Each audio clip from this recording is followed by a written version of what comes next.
What is going on, guys? It is Wrestlemania here, back with another video. WrestleMania 40's second night started off with two explosive title switches as Drew McIntyre defeated Seth Rollins for the World Heavyweight Championship, only for Damian Priest to successfully cash in his Money in the Bank briefcase. Join us now as Wrestlemania looks at why Drew McIntyre won and lost the World Heavyweight Championship in 5 minutes. Be sure to subscribe and hit that notification bell for daily wrestling videos and follow us on Facebook for exclusive lists. Also check out our new videos on Wrestlemania XL.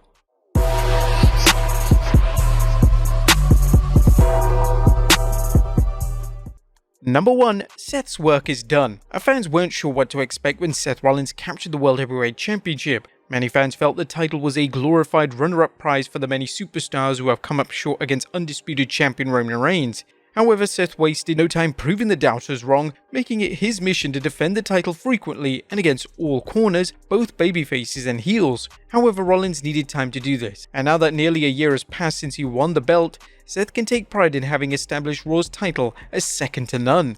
Number 2. Rollins needs to heal. And just how beat up is Seth Rollins? Rollins has discussed back and neck problems that won't improve as long as Rollins wrestles. His recent MCL and meniscus tears had some observers questioning whether Rollins will make it to WrestleMania. Although it's unknown if Rollins needs surgery to repair his various ailments, it's likely he at least needs time off for the rest and potential physical rehabilitation. Taking the title off Rollins was likely the only way the WWE could get Seth to take the time off. Number 3. Drew got to finish his story. One intangible that possibly played a role into Drew's win was that both his previous world title wins, 2 WWE championships, occurred with no fans present. McIntyre played a big part in carrying Raw throughout the pandemic, and his title win was the WWE's way of thanking him for what he did without complaining about the circumstances, except when he used the real life situation to kayfabe justify his heel turn. Number 4. McIntyre needed his comeuppance.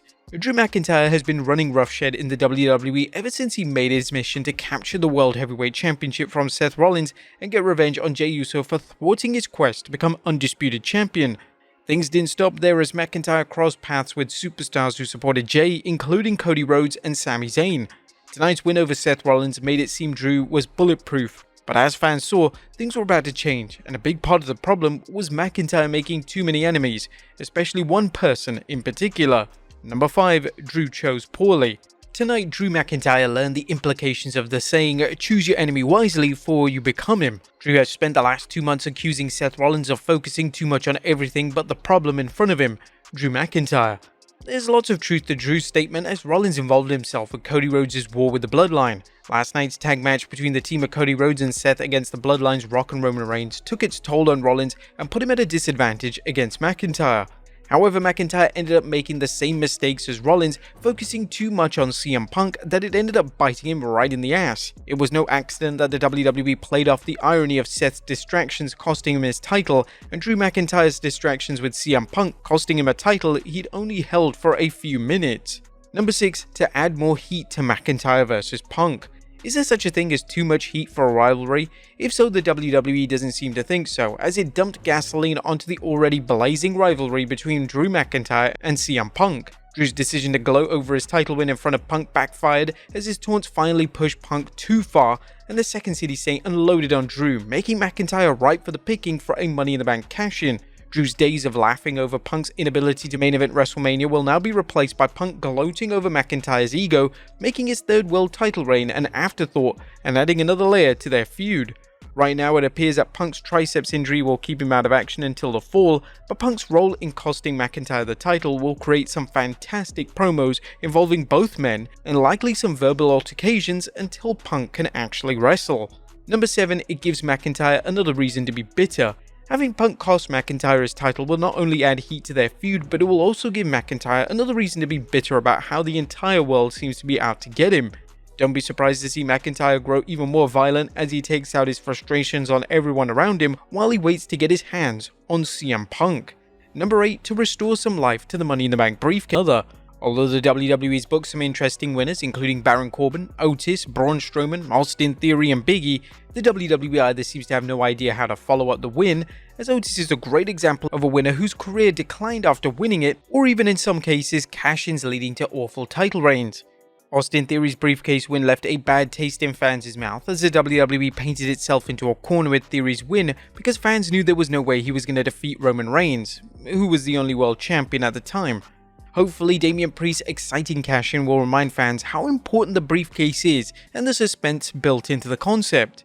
The cash-in was superb, but now the WWE has to follow it up with a worthwhile title reign. Number 9, it's the next step for Damian Priest.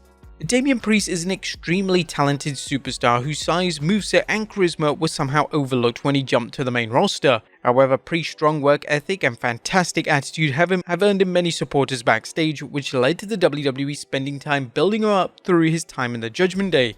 Although the Archer of Infamy's future in the Judgment Day is uncertain, his future as a top star is finally taking shape, and tonight's cash-in was a recognition of his work and a launchpad for a big push. Priest had some good matches during his run in the Judgment Day, but now that he's champion, he can show whether he can work in singles matches against an array of opponents with different styles. Number 10, it creates new title matchups. Putting the World Heavyweight Championship on Drew McIntyre would have created some fresh matchups and different styles of matches, with McIntyre squaring off against Raw's babyface and perhaps some heels. The universe may get to see Drew hold Raw's top prize again, but for now, the fans can see what happens with Damian Priest defending the title. Number 11, it opens the door for a Priest face turn. The Judgment Day has been a great way for the WWE to showcase several WWE superstars who suffered with inconsistent pushes, i.e. Finn Balor, Rhea Ripley and Damian Priest, or needed something to break out. Dominik Mysterio, who escaped his father's shadow and became one of WWE's best heels. However, it's become apparent that the Judgment Day's top stars may need to move on. The WWE has slowly teased Damian Priest wanting to branch off on his own, as seen in 2023 when he began to show some signs of being a babyface, and now fans will get to see whether Priest views the Judgment Day as an asset or a liability. If Priest tells the Judgment Day teammates to stay out of his matches, expect a babyface turn. If not, it'll be interesting to see how Rhea Ripley and Damian Priest react to Judgment Day members who aren't carrying their weight. Could fans see a new Judgment Day? Or Damian's title win may be the catalyst the Judgment Day story needs, as it's been on autopilot over the last few months. And number 12, fans love a surprise. And we've said it before, but there's no getting around wrestling fans' love for well-written and well-implemented surprises. Part of wrestling's appeal is the idea that anything can happen at any time. This is a big part of what makes the Money in the Bank concept so appealing when well executed, but there's more to it than that. There's also tonight being WrestleMania, a night where the WWE is supposed to create lasting moments, something that it did with Damian's cash-in, and not to mention an assortment of astonishing appearances and title wins throughout the night. Are you guys upset that Drew McIntyre lost the championship within minutes? Let us know in the comments down below, and I'll see you next time with some more wrestling content.